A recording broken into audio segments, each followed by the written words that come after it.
The unelected president of Ukraine, war criminal Volodymyr Zelensky, just said he has no idea where all the money went that you and I, US taxpayers, sent him during this abomination of a regime by Kamala and Biden. Watch this.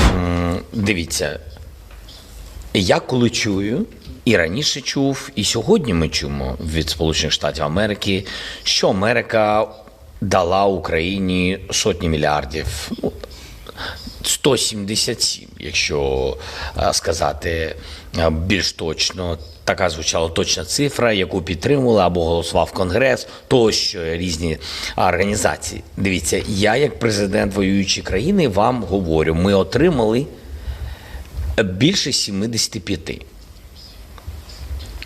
Тобто 100 мільярдів з цих 177 або 200, говорять навіть деякі люди, ми ніколи не отримували. І це важливо. Бо ми говоримо про конкретні речі, бо ми отримали це не грошима, а зброєю. Ми зброю отримали на 70 з чимось мільярдів. Є навчання, тренування, є додатковий транспорт, є не тільки ціну на зброю, були гуманітарні програми, соціальні тощо. Але коли говорять, що Україна під час війни отримала 200 мільярдів на підтримку армії тощо, це неправда. Я не знаю, де всі ці гроші. Wait a minute. What?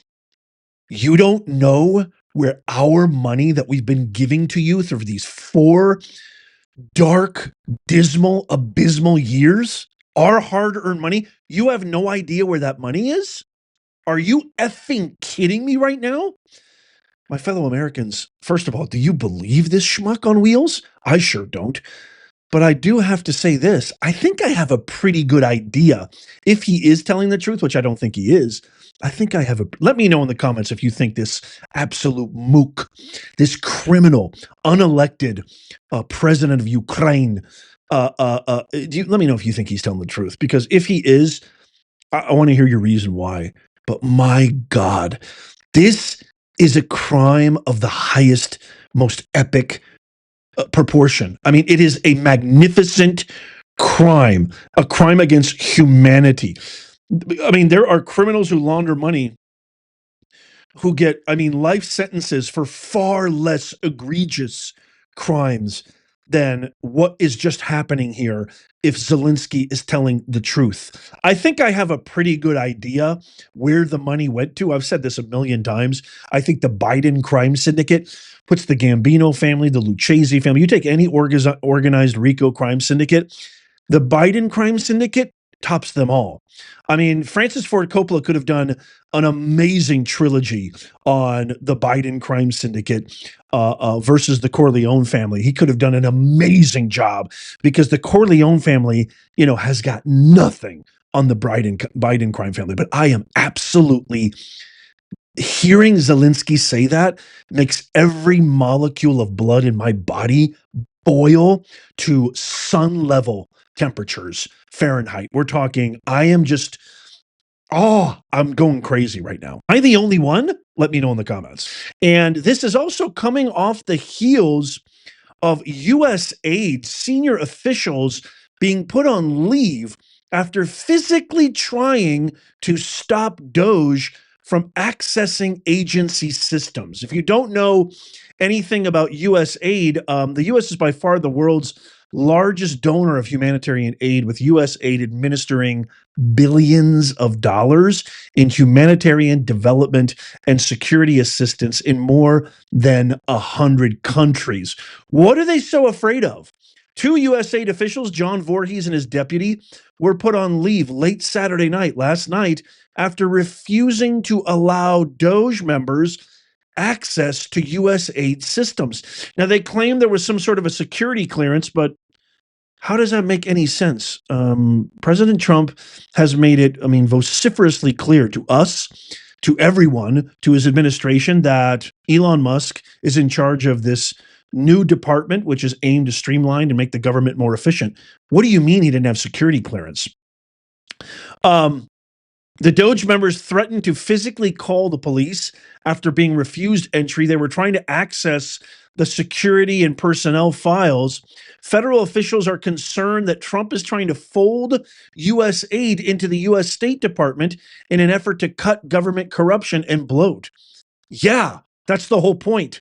USAID employs approximately 10,000 people, excluding contractors, with two-thirds of them overseas. 60 USAID members were already put on leave last week after trying to circumvent President Trump's executive order on stopping foreign aid. Okay, I have a lot of questions here, but the main questions are this. Number one, this is what we voted for. This is what the mandate on November 5th was all about. We are sick and tired of the corruption. We're sick and tired of being American last. Trump has made it abundantly clear that this is now an America first administration and policy change. Thank God. Number two, you cannot be a successful organization. I mean, every small, medium, large, every entity, organization, business, private sector, public sector, oversight is a necessity for making things, fair and making things on the up and up. That's a part of every successful entity. Why is it that the government and these agencies keep saying that they don't want any oversight? This is why we have all these federal workers who have been on leave, working from home, having 20 other different jobs, taking advantage of pensions, taxpayer dollars, doing absolutely nothing but creating more red tape, more bureaucratic nightmares for real innovators and real people wanting to enact change. This is why President Trump has said, if you don't come back, hasta la pasta, which we all voted for. This is what we all want. We want the Department of Government Efficiency, and we're all going to prosper. And then number three, why in the world would you not be open to making sure that money that is accrued through taxing citizens of the United States of America is not being funneled and funded for nefarious purposes, corrupt purposes, et cetera, et cetera? There is absolutely not one good reason why. Well, I think I found something that might be the reason why these guys tried to stop Elon Musk. So I want you to check this out. USAID has funneled $53 million to Echo Health Alliance, which then used U.S. taxpayer funds to support, get this, gain of function research on coronaviruses at the Wuhan lab. Research, mind you, that likely led to the creation of COVID-19. Is it starting to make sense, America? This Biden-Harris regime and Obama and Pelosi and Schumer and just the entire deep state, Soros, the cabal, Holly weirdos. I mean, jail is not enough. This needs to be a tribunal. This needs to be, this is such criminal crimes against humanity. We essentially, my fellow Americans, I hate to say it, but we essentially funded our own pandemic. The CIA's deception regarding COVID-19 origins become much clearer when you actually consider USAID's long history of serving as a CIA front. With an annual budget of exceeding $50 billion and activities in over 100 countries, USAID has repeatedly been linked to intelligence activities. Former USAID Director John Gilligan once admitted the agency was, quote, infiltrated from top to bottom with CIA people, end quote. In 2013, a U.S. cable published by WikiLeaks outlined the U.S. strategy to undermine Venezuela's government through USAID by penetrating Chavez's political base, dividing Chavismo, and isolating Chavez internationally. In 2014, the Associated Press revealed that USAID funded the creation of a Twitter-like platform intended to incite a rebellion in Cuba.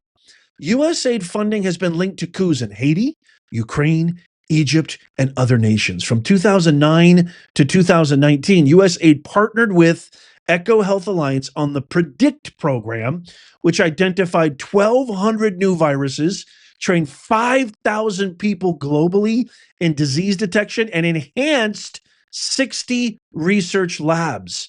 This partnership provided the CIA with a direct channel for embedding human assets within biological research facilities worldwide in exchange for funding and technology transfers. In 2022, Dr. Andrew Huff, A former vice president at Echo Health Alliance publicly revealed Dr. Peter Daszak's alleged ties to the CIA. So, the core issue, the CIA lied to the American public about COVID-19's origins because acknowledging the truth would expose its likely role in funneling taxpayer money through US aid to finance gain of function research at the Wuhan lab. If you're still here and you're still able to see this, because I wouldn't be shocked if they took this video down, if they deleted it, maybe even come after me, I wouldn't be surprised. My wife was like, I don't think you should do this video, but I feel like I have to. I feel like it is my obligation, it is my duty, it is my job to bring to you the unvarnished truth. But if you are still here and you're still seeing this, just comment a here, I'm still here or something in the comments. Even just a thumbs up emoji will suffice. I really, really appreciate it. The reason why we have our president, the reason why we voted for our president is because we're sick and tired. We're sick and tired of the corruption. We're sick and tired of being America last. We're sick and tired of playing second fiddle to everybody else. We're sick and tired of a regime of hypocrites, aka Democrats, the most abundantly hypocritical faction of individuals smiling through their lies at our faces, telling us they care about us, telling us they're the party of anti-war, they're the party of inclusion, they're the party of helping the blue collar man, the everyday man. It's a bunch of BS. They don't give a rat's ass about you, and they don't give a rat's ass about me. I know. I've looked into their souls. I don't call myself professor for kicks and giggles. I worked at these institutions, these indoctrination camps. These are all just academics in politicians' clothing. They're all academics in supposed philanthropist clothing and caring individual. They're full of crap. Crapology. That's their specialty. I was commissioned by my university to go work with these people. Kamala is every vice chancellor. She's every department head. She's every dean. She's every vice principal that you couldn't stand because they absolutely suck the life and inspiration out of every beautiful thing that came out of this country, that came out of Americans. They just want red tape, administrative crap, BS, with smiles that don't mean anything, that are using very soulless, corporatized language to make it seem like they're helping us, but it's really just to feed their own pockets. And this is proof. I need you to help me. Even though we won on November 5th, thank God, the most consequential inflection point in American history since the 1860s. I truly believe that. I need you to help me make common sense go viral. We won the battle, but the war wages on. The fact that they stopped Doge and Elon Musk, how can we ever trust USAID ever again? How? You tell me. How can we trust them? I need you to tap the thumbs up. I need you to share this with everybody that you know. I need you to leave a comment down below. Help me make common sense go viral for our kids, our grandkids, for our grandkids' grandkids. And never mind that, for all the people who've sacrificed their lives so that we can be here in the most glorious republic the world has ever known, so that their lives did not end in vain. Help me, please. How you can help me? I don't want money. I don't want anything. Just tap the thumbs up, share it, watch it. That's it. I love you guys. Thank you so much. I can't wait to read your comments. Check out these videos coming up on the screen right here. If you haven't seen these, tap my face right there to subscribe and follow. And as always, may God bless you and may God bless the USA. I'll see you soon.